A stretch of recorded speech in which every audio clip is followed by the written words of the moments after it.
Hi, I'm Brett Koolik, and I just talked with Matt about music. I talked with him about my career, deciding to, make music and stay in Nashville when I thought I was going to medical school, realizing there was no plan B, and, all the hustle and grind that I'm doing every day, and, what's going on in my life. And I had a great time, and I hope you guys enjoy.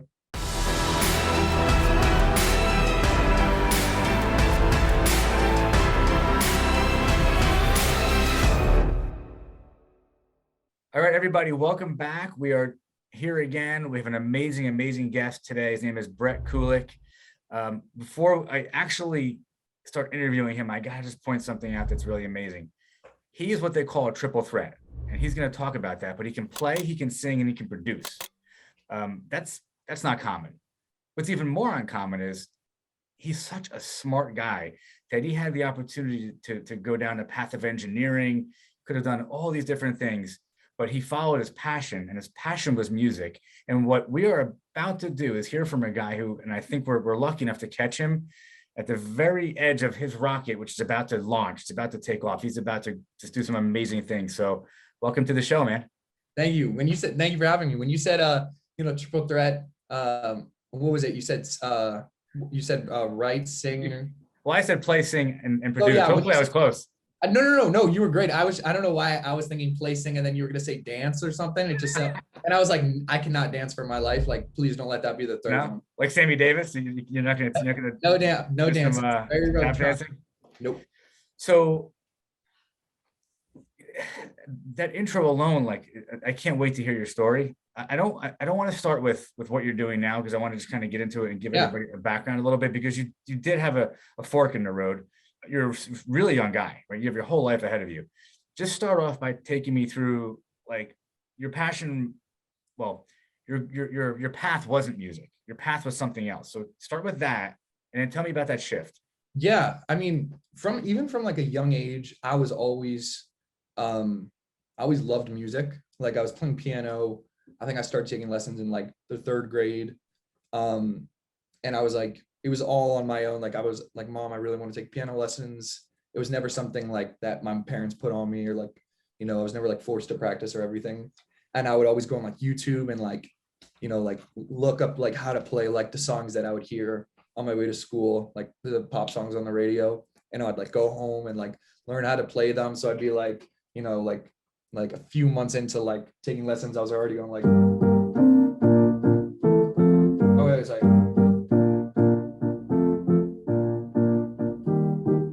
Which is like that, like DJ Got Us Falling in Love song. My mom's like, whoa. Yeah. And it was just like, for me, like watching YouTube videos and stuff. And like, I just kept taking lessons, even like all the way through high school. But it was never something that like I thought I was going to do professionally, or I guess like just like as a job. It was just like something I just did, like someone plays lacrosse growing up. I was just playing piano, but I never thought I was going to like do anything with it. And then like in high school, I started writing some songs. When I got a computer, I remember messing around with GarageBand, and like anytime there was like a school project where they're like, you can like write an essay or make a movie or make a song, or like, you could choose whatever medium you want. I was always, I always made like a song. And it's actually funny because I was looking back at my preschool yearbook, one of the breaks when I was home, and on it said, what do you want to be when you grow up? And I wrote a rock star. And I didn't know that until like I completely forgot that I wrote that. It's just funny how like it's somehow coming full circle. Not that I'm a rock star, but that I'm just doing music, and yeah, that's so it's crazy. But I went to Vandy to study engineering. You went to Vanderbilt. I didn't have any intention. I'm sorry. You went to Vanderbilt. Yeah, I didn't have any intention of. Honestly, the main reason I went there was for the engineering program. It actually wasn't even for the music. It was just like a great, it was a great bonus, but it wasn't like the thing that drew me there. It wasn't even like originally the first place that I wanted to. It was kind of like a last minute thing. And I'm so happy that I ended up there. So obviously you were a good student. You got into a good school. You were playing music because you enjoyed it. You kind of had it. Would it be fair to say it was like maybe a fantasy or a dream? Like, hey, I want to be a rock star. But you weren't like, you weren't like going down that path like, I'm going to be a rock star. It was like more like a back of your mind. Yeah, it was always just, it's funny, like I never like wanted to be, it's never like the dream of like being famous or like never the dream of like, it was more so like, it was just like my activity that like when I wasn't in school, me and my friends were at the studio and we were just making music and we were just like shooting music videos and like, it was just like the whole process of how like, you know, all encompassing it was. There were so many like facets to it and it was just like a great like creative thing that I got to do that wasn't related to school. And you know, I was good at it. It was fun. And yeah, I was really just enjoying it in the moment. I was never like thinking like far into the future about it. It was always like, just, you know, I guess the plan was I was going to go to medical school. You know, I was studying for the MCAT, but now that I look back, I realize I never really wanted to do that. So did that come easy to you as far as the schoolwork? Like, you know what I mean? You're just a smart guy. You're working, but you did good in school. This schoolwork was definitely it was definitely challenging. It was also challenging because like later, like my junior and senior year when the pandemic happened, for all of us, it became like incredibly hard to focus on school, especially when everything was online. And when that happened, I had even more time to work on music. So you could see how like that was almost like started to push me towards that path. Yeah. If the pandemic hadn't happened, maybe I would be, you know, still on my way. All of our lives would look very different in many ways. And yeah, it just gave me more time to work on music. And that's when I started realizing like, you know, the real world is coming and I got to make a decision. So your decision was, so you went to Vanderbilt. Actually, let me pause for a second. Let's talk about, so that 2 years, did you have like exponential growth? Like, were you playing so much that you're like, whoa, this just went to the next level? You know, I wasn't actually playing live anywhere really. I was just releasing music on Spotify, and you know, I'd put a few songs out that like really blew up.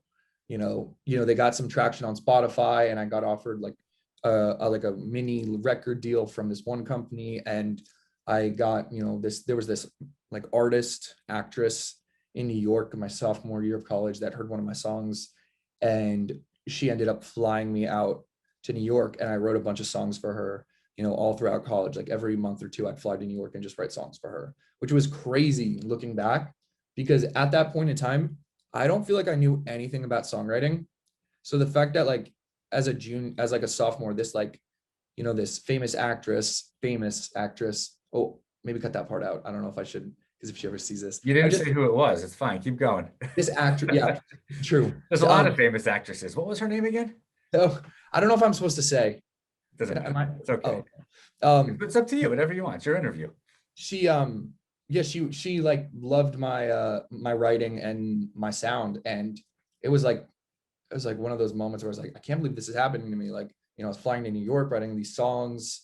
It was like the first taste I ever got of like actually making music, like, and it being like a real thing.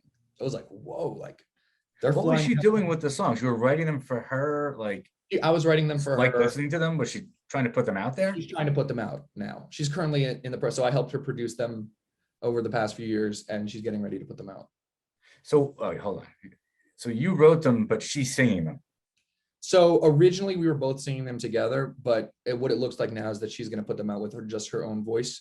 Because you know, when I was a sophomore in college, before I was ever pursuing music, you know, as like a full-time thing, you know, I was just a happy kid. You know, I was like, yeah, this sounds great. Let's do this. Obviously, once Amy came into my life and like I started releasing my own music, I have to do stuff that makes sense. And like, you know, it wouldn't make sense for me to be on something that I can't like put all my time and energy into help promoting. And I want to do what's best for her and for the song. But that was originally the plan, but now it looks like she's going to be putting them out by herself. Wow, that's so interesting. Yeah. So, all right. So obviously it's like the path became very clear for you. So you decide so you went to college. You graduated? Yeah, I graduated. Okay. I had to graduate. Yes, that was a good choice. That was a good choice. How did these songs come to you? Oh my God, they don't. Mostly it's a struggle. It's different every time. I mean, I used to hear this a lot and I never like really understood it, but now I'm like a really big believer in this of like, it sounds so like hyper philosophical, but it's like you have to kind of be a vessel for the song in the sense of like, if you're in like a good mood and you're feeling great, or like you're feeling really emotional, your brain, or at least I can speak for myself, my brain is just like basically like writing a song. I heard somebody say this once, is just making a bunch of like decisions, like decision after decision. You're like, all right, what's the first note? What's the second note? What's the next chord? What's the next section? What's the next line? And you're just at each step, you're making a decision, right? Like I can start the song being like, or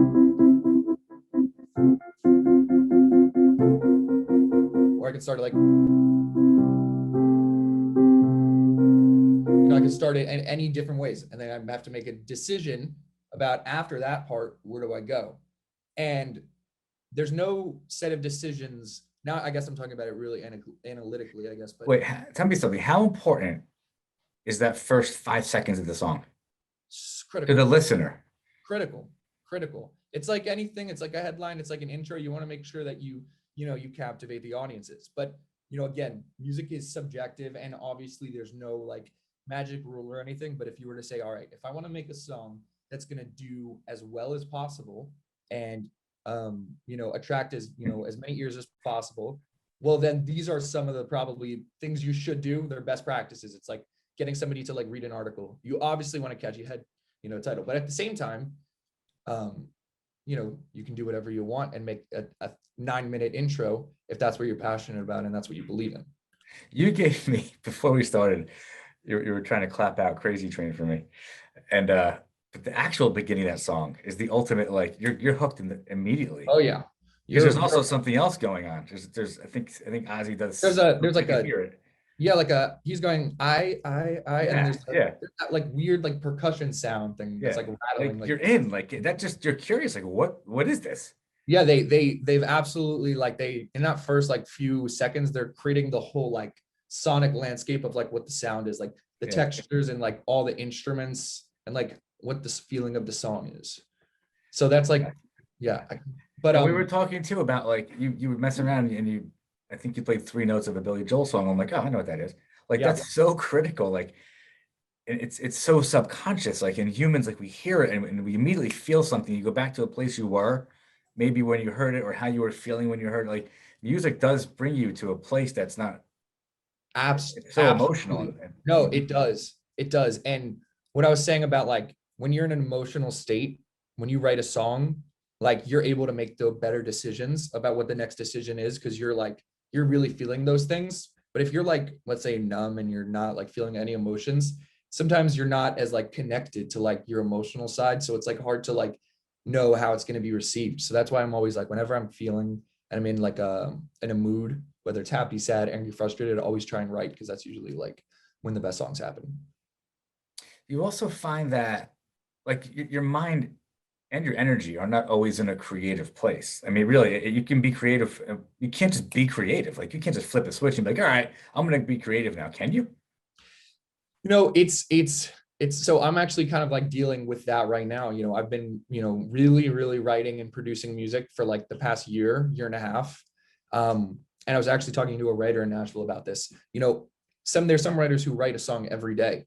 And like, I was doing that for a while, and then it becomes exhausting, and then you're like, I'm spent. I don't have any more like things to say. I'm not feeling creative. But it's like a muscle. Like the more you do it and the more you work it out, the more songs you write, the better you start to get at it. But it's not easy. It's not easy to get yourself excited about an idea every single day, because then you're gonna be like, well, what about that one from 2 days ago, 3 days ago? It's like, do I not care about that anymore? So it's like, it's just something that you got to keep practicing and keep doing. And then just also knowing when to take breaks and just being like, all right, nothing's happening today. I'm not going to force myself to write because I'm just not, feeling it. Wow. It's hard. Have you thought through like, isn't it true that like the most profitable side of I guess being in that business is being the writer? I don't know if that's true. I don't know. I think it's I've heard it. Is it true? I don't think so. I think it's actually really, really tough for writers right now. There's that whole, lawsuit with Spotify, how they owe a lot of writers money that they haven't paid. And like writers are actually not getting paid a lot of money at all right now. like nothing. Maybe I'm saying it wrong. Is it the publishing? Is that the writer? Like the people that actually own the sorry, the people song. that own the people that own the masters. Yeah, right? yeah, that's what I'm talking about. Like the people that own the song, like that's powerful, right? I mean, you have everything. Yeah, owning the master is basically like owning the stock, or like owning, like you have ownership of that physical recording, right? So like, anytime it gets sold, anytime it gets played in like in a show, you get a piece of it. And that's, you see like a lot of these, private equity firms that are buying up catalogs, or like buying the master rights to certain songs, and they can be worth like hundreds of millions of dollars, because they're, some of these like timeless songs, and the masters themselves just keep getting played over and over again. And like you probably saw with Taylor Swift, Scooter Braun owning her masters, she had to go back and re-record all over again. Right? So it was she re-recorded the same song, but it was different. It was physically a different guitar, it was different actual recording. So it was a new master, even though it was the same song. So look at what's happened. I think I just saw like Bruce Springsteen like sold his whole entire catalog like for like a $500 million or something. I know. And Neil Young did it, and so there's a lot of power now. So I'm just thinking, as you're writing songs for other people, is that what potentially is going to happen for you? Like that kind of like where you have the ownership of the songs? So as a writer, I don't actually have any ownership over the song of the master, because I'm not singing on it. I'm not playing on it. It is my words, and it can be, I contribute to the words and the melodies, but that's where the publishing comes into play. So that's the songwriting. So that's like the lyrics and the melody. And then you can take those lyrics and melody, and you can make a billion different masters with it. You can make a reggae version, right? You can make a rock version. You can make different sounding versions of the same song, right? But the publishing, it's the same words and the lyrics, but like, you can play a song a million different ways and it still be the same song. Speaking of that, one of the ones I hear on the radio, confusing. I don't even think I fully understand it. One of the ones I hear on the radio all the time now, which is by the original singer, but it's that song with Elton John and Dua Lipa. Oh yeah. What's it? It's and I think it's gonna be, or no. Yeah. It is it. Okay. It's great. Like it's still him. It still sounds the same, but it's way better now. Yeah. What they did to it. It's a bop. It's a bop. So smart. Elton John's so smart for getting back in the game, like just like collaborating. And so is Paul McCartney. He's like collaborating with all these young artists like Dominic Fike. It's so sick. Yeah. It's so lit. So you've got this triple threat, right? So you're writing, people are paying attention to you. Like it's very cool. I mean, even the story you were telling, like, wow, it's cool. Like that's like very, very few people ever get to do what you've already done. I know. I don't really understand why it happened, but I'm just, I'm grateful, and I'm, go with it. I love writing. Well, you're talented. I mean, obviously you're talented. You know why it happened. You're talented, and people are paying attention. And on top of that, it's a perfect time, because if it was 10 or 15 years ago, it might be different because of the way people are consuming new music now, and the way you get music out there. Like there's no resist. You can put out music and anytime you want. Yeah. Isn't that how Justin Bieber started that way? Didn't he? Wasn't he like on YouTube or something? Yeah, no, he was on YouTube. But I think he got picked up by like Usher or something, from like singing a cover or something. On YouTube. Yeah, on YouTube. So like it's a great time for you. So the other side of it is you love performing. Love it. And that's what I'm working on over here. I'm working on my live set for this summer. I'm going on a tour and playing all these summer camps. And I've just been like, the first 2 years when I was in college, and even the last 2 years, I didn't like really play out a lot. So I haven't had like a lot of experience of like playing like shows that weren't like acoustic. Like I've played a lot of like little writers rounds and like shows that were just me and the piano, but I've never done like a full production thing that you would see at like a venue and stuff. So that's what I've been working on for the past few months, and I'm just getting ready to play all these new songs. Are you going like up to the Northeast for like that? Yeah. Sort of all the summer camps are? All the summer camps. Yeah. Oh, no kidding. Both my kids go to one of those. I might have to catch you if you're going to be there. What camp do they go to? I don't want to say it on here. Got it. But I'll let you know later. Yes. Okay. And we'll find out if I'm playing there. That's going to be sick. but they're all the camps are up in the same All of spot them. up in Yeah, we're hitting. Pennsylvania, New York. We're going Maine, Pennsylvania, New Yeah. York, all those summer camps, and then we're making our way to like the Midwest. I think we're doing like 20 or 25 of those summer camps. So hopefully, That's brilliant. That's brilliant. Amy's a genius. She had a camp. She had a tour company like years ago called Camplified, and she basically, it was like she worked with labels, and she owned a tour that basically brought new developing artists so play like in front of like these summer camps, this audience where you have an impressionable group of kids who are there, and you have all these eyes. And some great people have come out of that, like American authors, Rachel Platten, Cody Simpson, Marquis Basie, just like, and that's kind of how they got their start. And so she's kind of like, now that she's back in management, she talked to like some of her old contacts and started it up again. And so we're gonna go on this tour. It's gonna be crazy. That's awesome. I want to go back for a second. I skipped over something important. So you were going to go to medical school. So you went to college, but you already knew when you were in college that you were going this direction. Like you knew you wanted to pursue this. You had made a decision. Like this didn't just sort of happen because of COVID. Right. I was literally studying for the MCAT, and when Amy came into my life, and I don't think if Amy hadn't come into my life, I probably would not be where I am right now, for sure. Who's Amy again? Amy's my manager. Manager, okay. So I was told, my parents were like, you should talk to, or one of my parents' friends were like, you should talk to, this person at, Sirius XM and show them your music, and I was like, yeah, I'd love to. And it turns out that Amy didn't work at Sirius XM. She just managed like a radio personality there named Nicole Ryan. And after speaking with Amy, it was just like a coincidence that she knew my mom growing up, and she liked I swear. So she knew my mom growing up from Miami, and she liked my music. And like, honestly, one thing led to another, and we started talking for a few weeks, and it kind of just turned into like, her being like, what do you want to, like, are you trying to pursue music? Like, and she was the one who kind of showed me how it can be like a real thing. And I actually didn't even tell her at the time that I was studying for the MCAT. And I basically was like, after like a few weeks, a few months, I basically was studying for the MCAT. I was like, I don't want to do this anymore. And I went down and I told my parents, and I was like, I'm going to stay in Nashville and just, keep working with Amy and make music. And I still can't believe that happened. Like, I can't believe that I decided to do that after like all of college, but I know I made the right decision, because I'm like so happy making music. And it's like the only thing that like I can stay focused on, because I have like horrible ADHD. So when I'm making music, it's like the only thing I get lost in. So I'm like so happy. How long did you stay in Nashville? I'm still in Nashville. It's been oh, there, okay. It's been almost a year. All right. Almost a year. So wow. So that right there that's a vibe.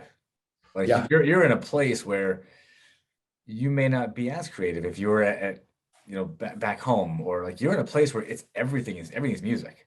Yeah. So I've been able to like meet great artists, other writers, producers. I've been working on my own stuff with other producers in Nashville. And it's so funny because it really is so small.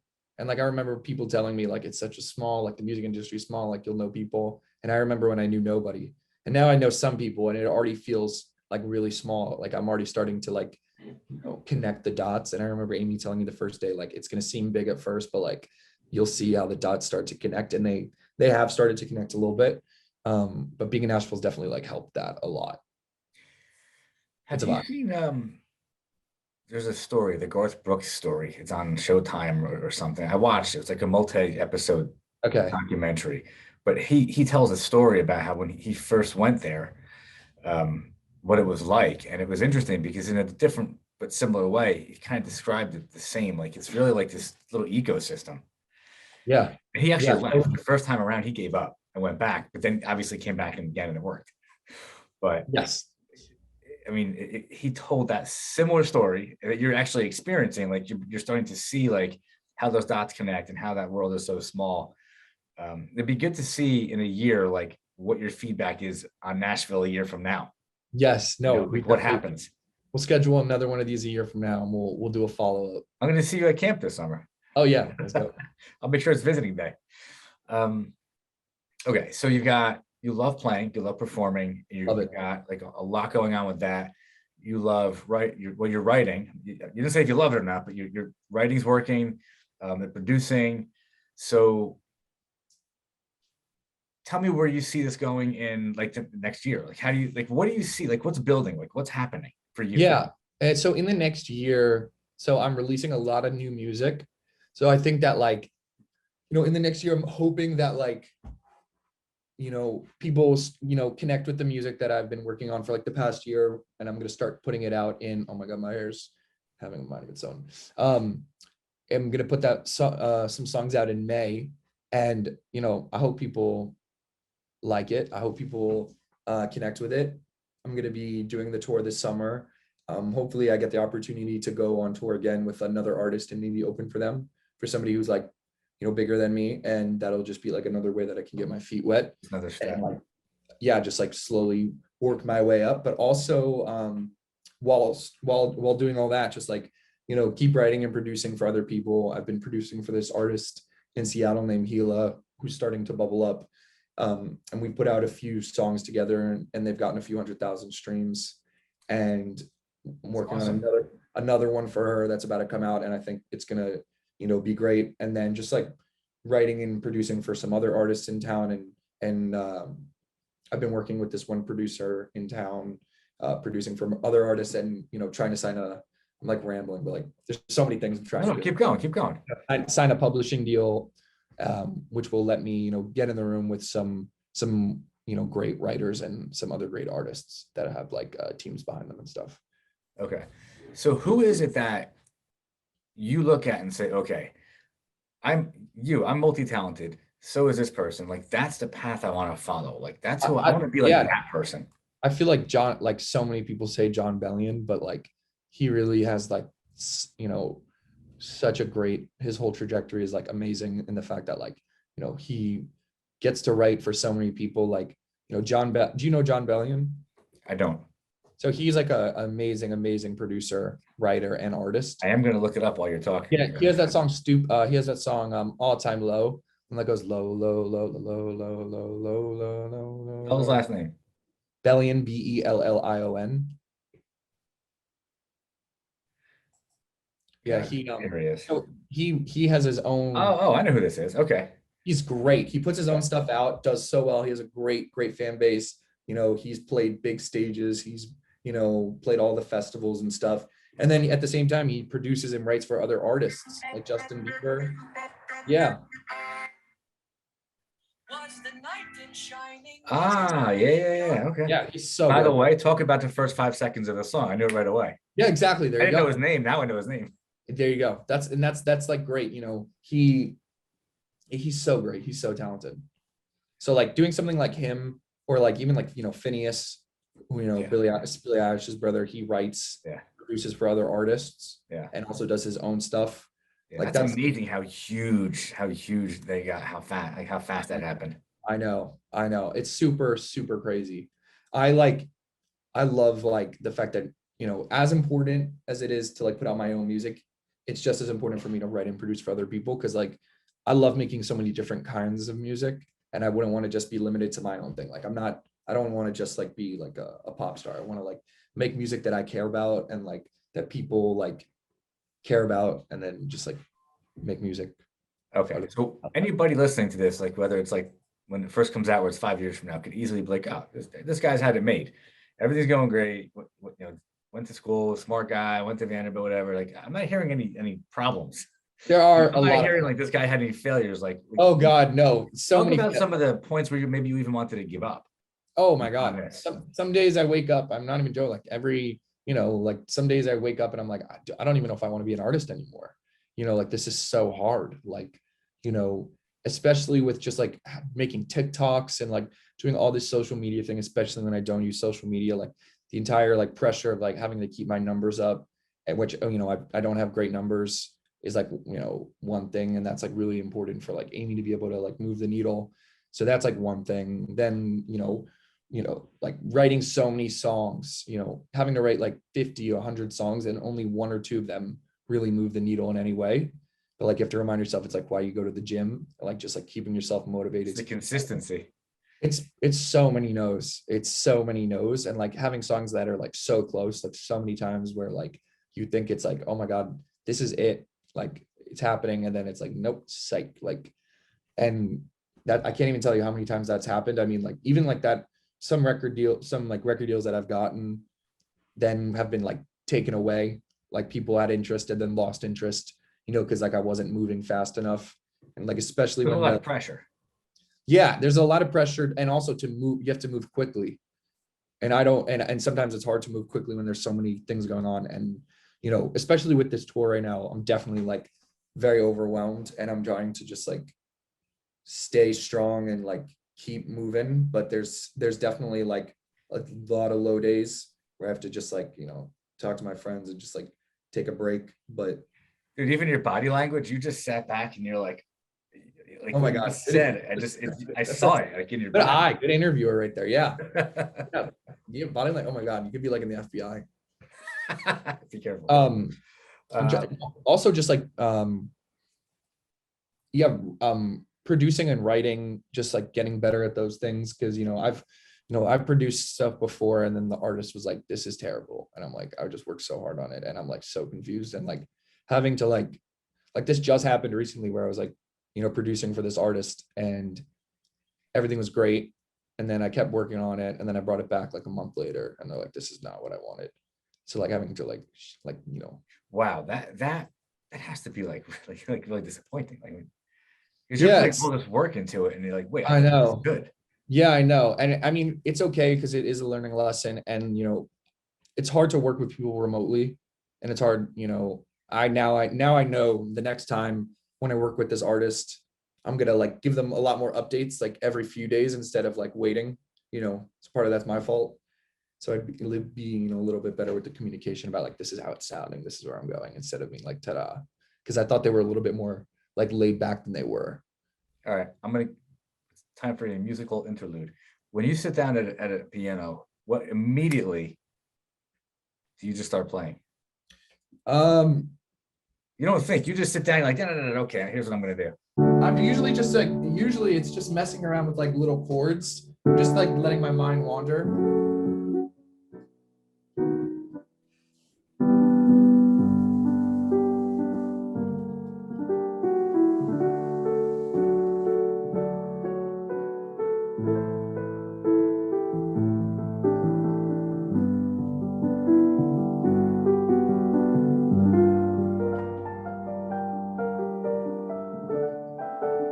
It's beautiful.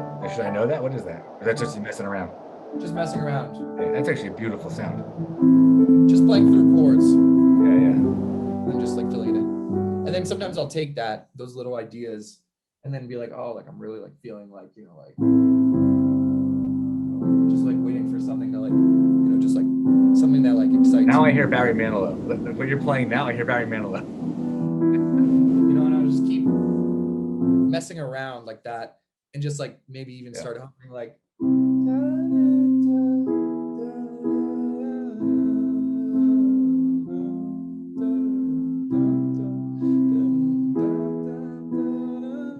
and just like hum, and I'll set my like voice note up and just like wait for something that like piques my interest. And that's kind of why like I was talking about just like being a vessel for the song before, because I can do that all day and just make these little like ideas and stuff, but they're not songs. They're just ideas. And like you have to just like be ready to like find the one that pops out and be like, oh, that's the cool thing that's going to be like the motif for the song,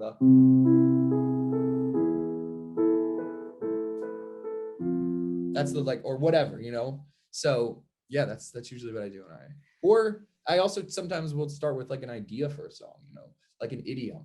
If there's like an idiom that I think is cool, or if there's like a phrase, or like, a cool way to say something, and I have that, sometimes that can be the thesis for the song, and then taking that, so it all happens in different ways. Do you ever wake up and all of a sudden like, oh my God, I gotta record that real quick? I've actually had a dream where I wrote a song, and I remember waking up being so excited because I was like, it's gonna be amazing. Like this is like a Paul McCartney moment. It was literally the worst thing ever. It wasn't even musical. it was like all notes that just like didn't, it was like, and I was just like so confused because I was like, that's not what's supposed to happen. Like, it's supposed to like, I had a dream, like it's supposed to like be this magical like thing, like, you know, what's happening? And it was just like garbage. But it's, so yeah, no, I've that was the only time I've had like a dream where I wrote some music and it did not pan out.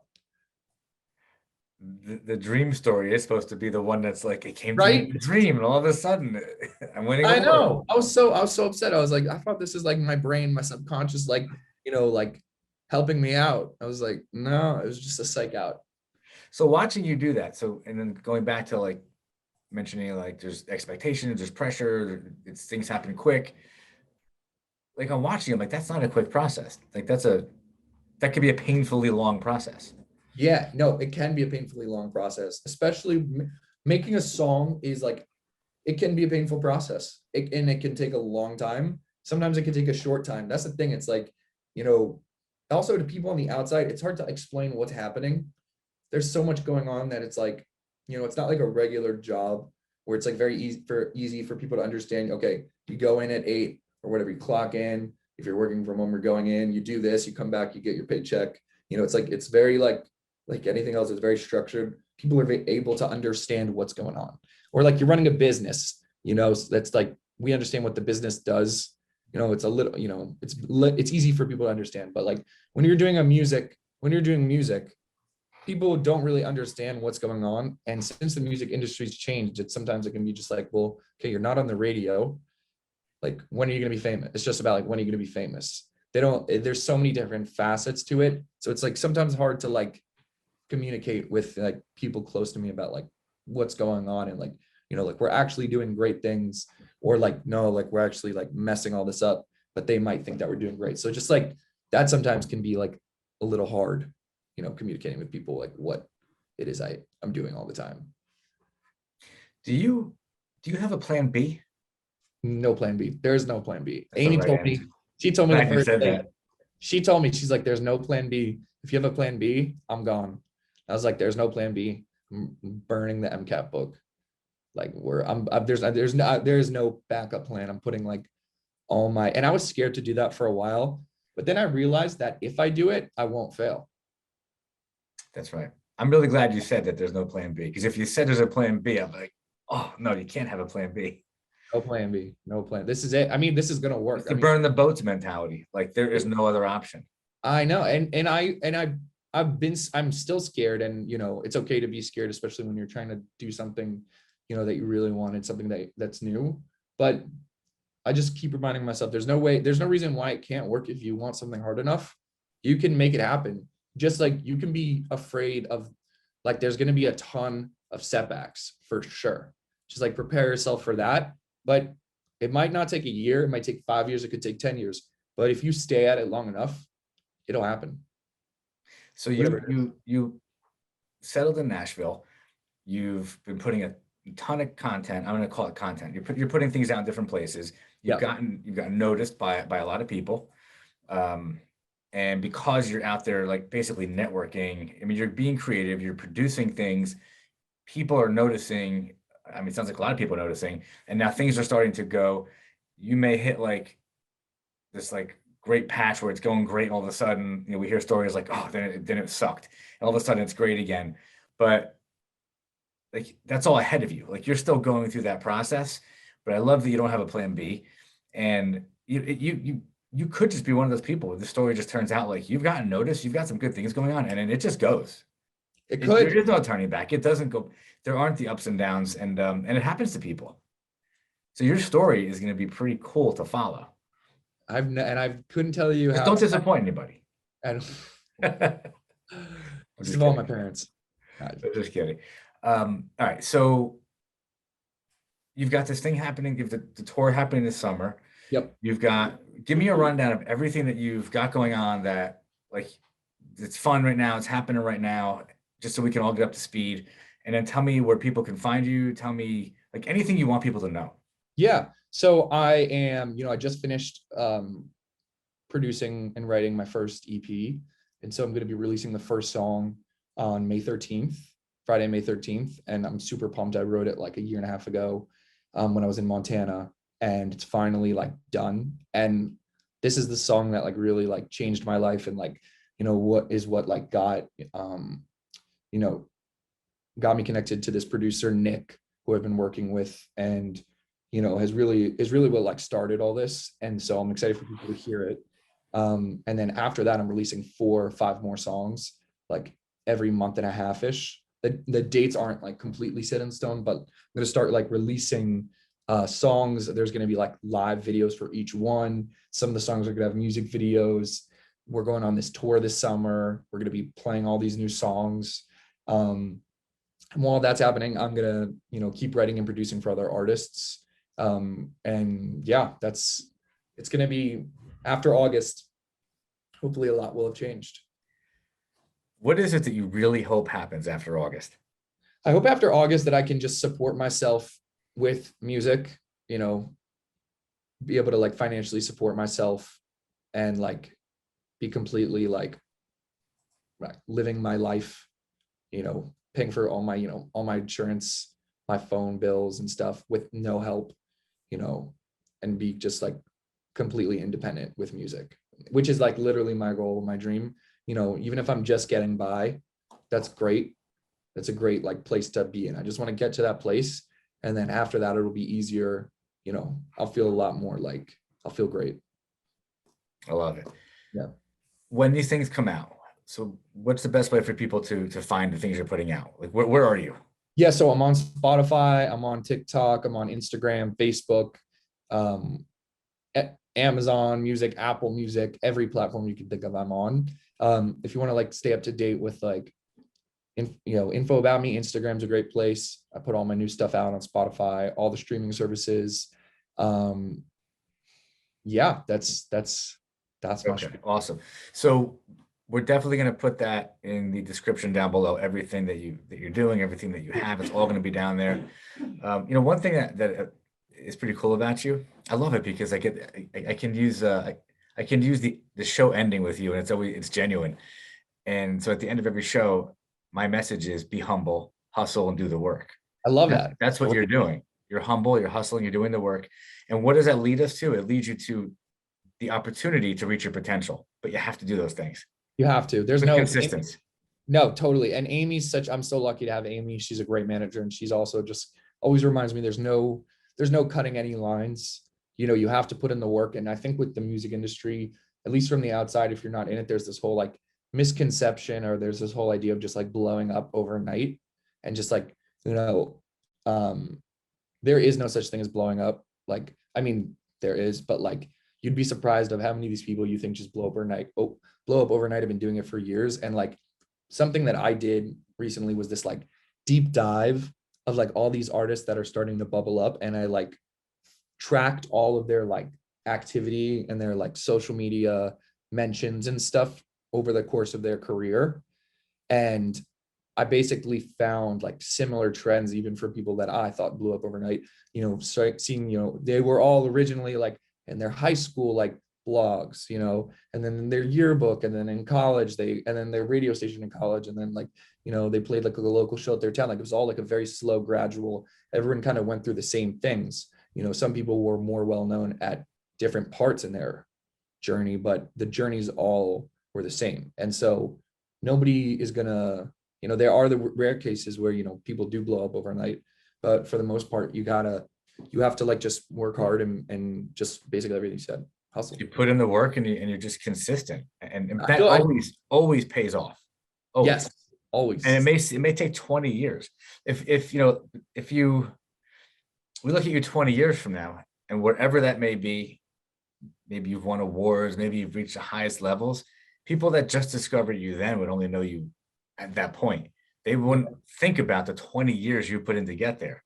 Right. I don't know what the Bee Gees were doing before they were the Bee Gees, but I'm sure they were practicing in their house, getting good at guitar and singing and stuff. There's a story there's a book written by a guy named Malcolm Gladwell. Outliers. He tells in that book the story of the Beatles, how they played like 10,000 hours in bars in England before they were ever even known. Yeah, he's the 10,000 hours ago, right? Yeah. Yeah, that's true though. You have to put in the 10,000 hours hypothetically. So true. I don't know where he came up with that, but it seems to be spot on. It was a good marketing number. Yeah. But I mean, the message is clear. Like we know people because they've reached a certain point. And I started out by saying that it seems like you're like a rocket ship about ready to go. And like, I'm glad that we're having this conversation now, because we can look back on this and we'll check in periodically. Like, it's going to be fun to watch your progress. Thank you. You're going, like you're going, man. We can see it. Let's do it. I'm going to see you at camp this summer. Yeah. Listen, thank you so much for coming on. Thank you for having me. I really awesome guy, great energy. Like, even the little song you played, I got mesmerized in like a second. Like, it's just, music does that to you. You know, it's great. I love music. Thanks again, man. And listen, best of luck, and you just keep doing what you're doing. It's gonna happen. Thanks. I really appreciate it. All right, my friend. Talk to you soon. Okay, talk to you later. Bye.